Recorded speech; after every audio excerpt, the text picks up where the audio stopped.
السلام علیکم ورحمۃ اللہ وبرکاتہ۔ بہت عرصے کے بعد ملاقات ہو رہی ہے۔ کچھ مصروفیت تھی جس بنا پر ویڈیوز نہیں بن رہی تھیں۔ اب اللہ نے موقع دیا تو انشاءاللہ آپ ترتیب سے ویڈیوز بنائیں گے اور آپ احباب کی خدمت میں پیش کریں گے۔ آپ لوگ جتنا اس سے سیکھ سکتے ہیں اور آگے لوگوں تک پہنچا سکتے ہیں وہی اتنا ہی فائدہ ہوگا۔ انشاءاللہ سب کو فائدہ ہوگا۔ اللہ تعالیٰ اس کو قبول فرما لے۔ تو آج ہم ایک سلسلہ شروع کر رہے ہیں، ایسی بڑی بڑی موٹی موٹی کتابیں جن کو پڑھتے وقت ایسے ہی ڈر لگتا ہے اور اتنی موٹی ہوتی ہیں اور اتنی وزنی ہوتی ہیں کہ ہاتھ تھک جاتے ہیں، جو کیوں نہ ان کتابوں کا ترجمہ اردو میں ہم آواز کی شکل میں پیش کریں تو سننا بھی آسان۔ کوئی آدمی ڈرائیو کر رہا ہے گاڑی کو تو ہاتھ اس کے مصروف ہیں لیکن کان تو اس کے مصروف نہیں ہے، تو کانوں سے آرام سے سن سکتا ہے۔ ایسے ہی کوئی آدمی اپنا کام کر رہا ہے تو کام کے دوران بھی سن سکتا ہے۔ تو چھوٹے سے وقت میں بہت بڑا علم سمجھ سکتا ہے، سیکھ سکتا ہے اور عمل میں لا سکتا ہے۔ تو اس بنیاد پر ہم نے کچھ کتابوں کا انتخاب کیا۔ اس میں کیمیائے سعادت امام غزالی رحمۃ اللہ علیہ کی کتاب، یہ 20 منٹ 30 منٹ زیادہ سے زیادہ ہر ایک موضوع کے اوپر مختلف اوقات میں ہم کس طرح اس کو ریکارڈ کر کے آپ کی خدمت میں پیش کریں گے۔ اور آج جو ہے وہ جو امام غزالی رحمۃ اللہ علیہ ہے ان کے مختصر حالات کے اوپر پہلا ایک ویڈیو بن رہا ہے۔ تو امام غزالی رحمۃ اللہ علیہ کا جو اسم گرامی ہے وہ محمد ہے اور ابو حامد کنیت ہے۔ غزالی ان کا عرف ہے۔ زین العابدین وحجت الاسلام لقب ہے۔ اور اس طرح جو ان کے پیر و مرشد ہیں وہ ابو علی فضل بن محمد بن علی الشیخ الزاہد الغارودی، یہ 474 ہجری میں وفات پا گئے تھے۔ امام غزالی ان کے جو والد ماجد ہیں وہ دھاگے کا کام کرتے تھے اور ان کے خاندان والے بھی دھاگے کا کام کرتے تھے، تو خاندانی نام سے ان کا غزالی نام پڑ گیا۔ اب اس میں جو عربی زبان ہے اس میں غزل کے معنی سود کاٹنے کے ہیں، تو اس طرح سے ان کا نام غزالی رکھا گیا یا مشہور ہو گیا۔ ان کی ولادت جو ہے وہ 450 ہجری میں خراسان کے علاقے ضلع طوس کے شہر طاہران میں پیدا۔ ان کے والد صاحب نے ان کے چھوٹے بھائی احمد غزالی کو اپنے دوست کے پاس پڑھنے کے لیے بھیجا۔ چنانچہ آپ نے فقہ کی ابتدائی کتابیں اپنے شہر کے ایک عالم احمد بن محمد رازقانی سے پڑھی تھی۔ اس کے بعد آپ جرجان چلے گئے اور وہاں امام ابو نصر اسماعیلی کی خدمات میں رہ کر تحصیل علم حاصل شروع کیا۔ یہاں آپ کی استعداد اس حد تک پہنچ گئی کہ معمولی علماء آپ کی تسلی و تشفی نہیں کر سکتے تھے۔ اس لیے امام صاحب جرجان سے علم و فن کے عظیم مرکز نیشا پور تشریف لے گئے۔ یہاں پہنچ کر آپ نے اسلامی مدارس کے سرتاج مدرسہ نظامیہ نیشا پور میں داخلہ لیا اور ضیاء الدین عبد الملک معروف با امام الحرمین رحمۃ اللہ علیہ کے حلقہ درس میں شامل ہوئے، جو اس وقت اس مدرسے کے مدرس اعظم تھے۔ امام صاحب نے امام الحرمین کے زیر عاطفیت نہایت جدوجہد سے علم کی تحصیل شروع کی اور تھوڑی ہی مدت میں فارغ التحصیل ہو کر تمام اقران اور ہم عصر لوگوں سے سبقت اور بالآخر آپ کو وہ رتبہ حاصل ہوا جو امام الحرمین کو بھی نصیب نہ ہوا تھا، اور اپنے عظیم علمی مقام کی بنا پر امام الحرمین کے زمانے ہی میں نظامیہ نیشا پور کے نائب مدرس مقرر ہوئے۔ امام الحرمین رحمۃ اللہ علیہ نے 478 ہجری میں وفات پائی۔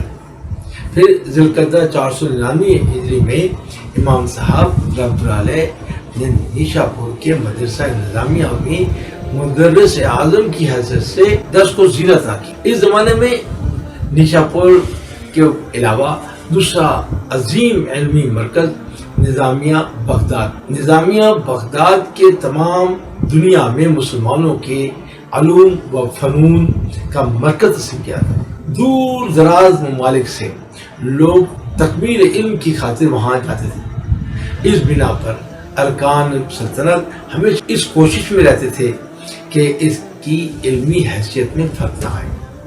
جو حضرات نظامیہ بغداد میں تعلیم اور تدریس کے لیے مقرر تھے، ان کا معیار تعلیم وہ نہیں تھا جو اس مدرسے کے لیے ہونا چاہیے تھا۔ خلیفہ بغداد کو خود بھی اس کا بہت خیال تھا۔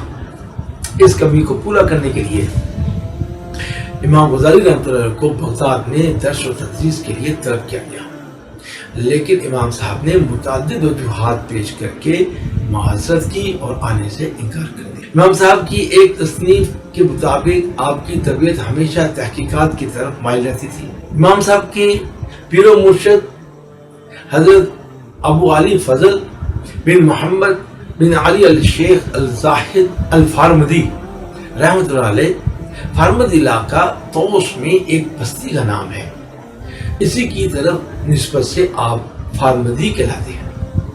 آپ 407 ہجری میں پیدا ہوئے۔ آپ شافعی مذہب کے زبردست عالم اور مذاہب سلف سے واقف اور بعد میں آنے والوں کے طریقے سے باخبر تھے۔ تصوف آپ کا فن تھا، اسی میں نشو و نما پائی اور عمر بھر اسی سے مانوس و معلوف رہے۔ آپ رحمۃ اللہ علیہ کی بارگاہ رسالت میں قبولیت، مرشد حقانی کی تلقین اور تربیت۔ جب امام غزالی رحمۃ اللہ علیہ درستی کردار، خدا ترسی، خدا شناسی، دیانت و امانت، زہد و تقوی، تسلیم و رضا جیسی بندگان خدا کی صفات سے آراستہ اور فضائل اخلاق سے بہرہ ور ہو گئے، تو اس کے صلے میں آپ کو بارگاہ رسالت آپ صلی اللہ علیہ وآلہ وسلم میں خصوصی قرب و قبولیت کا مقام حاصل ہوا۔ چنانچہ مولانا جامی رحمۃ اللہ علیہ آپ کے تذکرے میں فرماتے ہیں، ایک خدا رسیدہ بزرگ بیت اللہ شریف کے ایک گوشہ میں مراقبے کی حالت میں تشریف فرما تھے۔ آنکھ بند تھی، دل یاد الہی میں مشغول تھا۔ جب اس کیف و سرور سے عالم سلوک میں آئے اور آنکھیں کھولی تو کیا دیکھتے ہیں کہ قرب سے ایک شخص گزرا اور شہن حرم میں ایک طرف کو بغل سے مسلح نکال کر بچھایا، جیب سے ایک تختی نکالی اور اس کو سجدے کا بنایا۔ دیر تک نماز پڑھی، فارغ ہونے کے بعد تختی کو ہاتھ میں لیا اور بڑے احترام سے تختی کے دونوں جانب کو اپنے بدن سے ملایا اور تذرع و زاری میں محو ہو گیا۔ اس کے بعد آسمان کی طرف سر اٹھایا اور اس تختی کو چوما اور بدستور جیب میں رکھ لی۔ خدا رسیدہ بزرگ غور سے نماز کے حرکات و سکنات دیکھتے رہے اور ایک خاص کیفیت ان پر طاری ہو گئی۔ اس عالم میں بزرگ موصوف کے قلب پر کچھ اس طرح کے خطرات کا عکس پڑا، کاش رسول اللہ صلی اللہ علیہ وآلہ وسلم آج ہم میں رونق افزو ہوتے تو ان اہل بدعات کو اس قسم کے افعال شنیعہ سے منع ہو۔ بزرگ موصوف انہی خیالات میں تھے کہ آپ پر غنور کی طاری ہو گئی۔ نیم خوابی اور نیم بیداری کی حالت میں مقدر کا ستارہ چمکا، نصیب جاگا، خود کو ایک وسیع میدان میں جہاں مخلوق کا بے اندازہ ہجوم تھا پایا۔ سارا میدان تجلیات الہی سے بیت المعمور کا نقشہ پیش کر رہا تھا۔ آسمان سے زمین تک رحمت و انوار نے ہر چیز کو اپنی لپیٹ میں لے رکھا تھا۔ نسیم جنت کے ٹھنڈے ٹھنڈے جھونکے آ رہے تھے، یوں معلوم ہوتا تھا کہ عطر پاشی میں مصروف ہیں۔ دماغ بہشت بری کی خوشبو سے معطر ہوا جاتا تھا۔ اس ہجوم کے متعلق ایسا گمان ہوتا تھا کہ تمام دنیا کے اہل علم و کمال کا اجتماع ہے۔ ہر شخص کے ہاتھ میں رومال اور کتابیں ہیں، چوک در چوک کتابیں ہاتھ میں لیے ایک جانب کو چلے جا رہے ہیں۔ حد نگاہ ایک عالیشان نورانی خیمہ نصب ہے جس کے اندر مقدس و متبرک اصحاب بڑے ادب و احترام سے کھڑے ہیں۔ یہ بزرگ خواب یا بیداری کی حالت میں اس طرف روانہ ہوئے۔ دریافت کرنے سے معلوم ہوا کہ تخت نبوت پر حضور سید المرسلین خاتم النبیین محبوب رب العالمین صلی اللہ علیہ وآلہ وسلم جلوہ افروز ہے۔ عام دربار لگا ہوا ہے، مجتہدین اور علماء اکرام کو باریابی کے شرف سے مصرف کیا جا رہا ہے۔ اہل علم حضرات نورانی قبائے زیب تن کیے، سروں پر پر نور عمامے باندھے، نگاہیں جھکائے، بڑے ادب و تعظیم سے حاضری کی تمنا دل میں لیے قطار در قطار منتظر کھڑے ہیں۔ خیمہ اقدس کے دربان آگے بڑھے، نہایت خاموشی کے ساتھ ایک ایک بزرگ کو جن کی مقدس و نورانی صورت سے علمی وقار نمایاں تھا، جن کے صاف و شفاف عمامے کی سج و دھج سے معلوم ہوتا ہے کہ علم و فضل، فقہ و حدیث، تفسیر و حکمت، غرض تمام ظاہری و باطنی علوم سمیٹ کر ان کے دستار کے آنچل میں جذب ہو گئے ہیں، لے کر خیمہ میں داخل ہوئے۔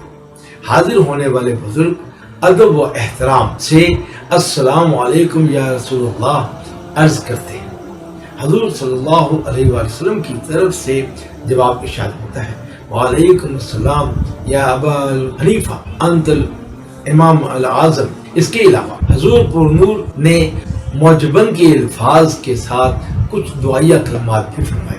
اس کے فوراً بعد دربان نے ایک دوسرے بزرگ کو پیش کیا۔ حضور نے دیکھ کر فرمایا، مرحبا یا امام مالک۔ پھر تیسرے بزرگ پیش کیے گئے، حضور نے فرمایا، مرحبا یا امام شافعی۔ اس طرح چوتھے بزرگ پیش ہوئے، مرحبا یا امام الحنبل۔ غرض اسی طرح ارباب علم و فضل باریاب ہوتے رہے۔ اسی دوران ایک شخص جس کے ہاتھ میں کچھ غیر مجلد اوراق کتاب تھے لے کر آگے بڑھا۔ وہ چاہتا تھا کہ خیمہ اطہر میں داخل ہو کہ ایک بزرگ مجمع سے اٹھ کر تشریف لائے اور فوراً اس شخص کو روک دیا اور بے ادبی پر ملامت و سرزنش کی اور اس کے ہاتھ سے اوراق لے کر پھینک دیا اور مجمع سے اس شخص کو باہر نکال دیا۔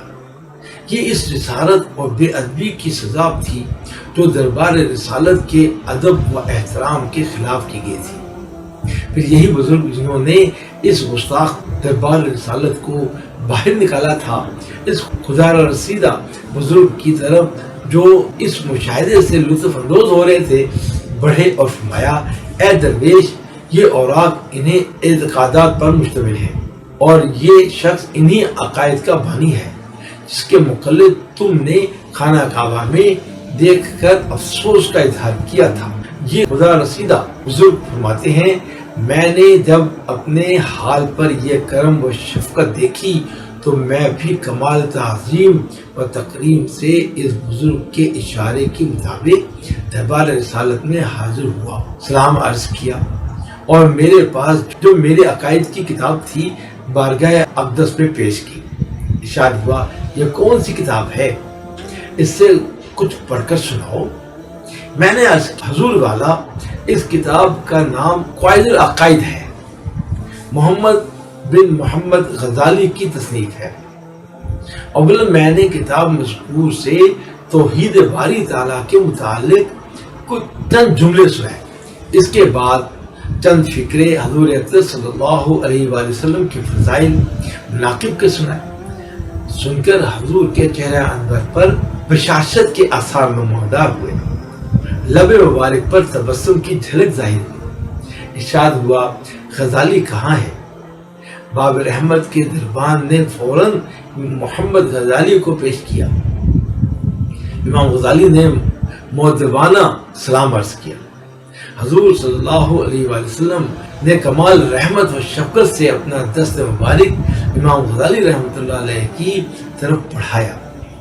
غزالی رحمۃ اللہ علیہ نے حضور اکرم صلی اللہ علیہ وآلہ وسلم کے دست مبارک کو بوسہ دیا، آنکھوں سے لگایا، اپنے چہرے کو حضور اکرم علیہ السلام کے دست انوار سے ملا۔ اس کے بعد وہ خدا رسیدہ بزرگ فرماتے ہیں کہ میں بیدار ہو گیا، وہ تمام خصوصی انوار و برکات اپنے اندر موجود پائے۔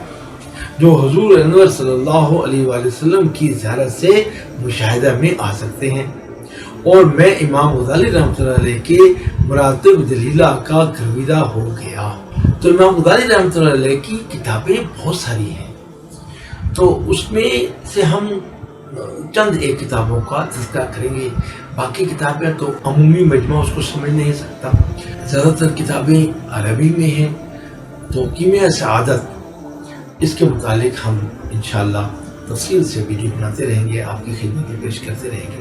آپ احباب سے بھی کچھ گزارشات ہیں، ان ویڈیوز کو زیادہ سے زیادہ لوگوں تک شیئر کریں، زیادہ سے زیادہ لوگ دیکھیں گے اور سنیں گے، فائدہ ہوگا انشاءاللہ، ہمیں بھی فائدہ ہوگا اور آپ کو بھی فائدہ ہوگا۔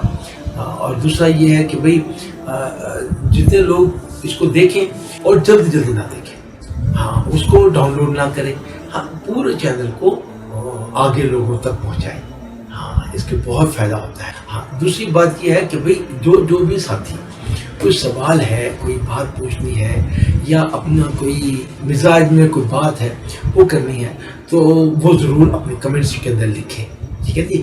اور ساتھ میں اپنے جو ساتھی دیکھ رہا ہے وہ اپنے شہر کا نام اور اپنے علاقے کا نام، اپنا تعارف بھی کروائے کہ کہاں سے دیکھ رہے ہیں، کون ہے۔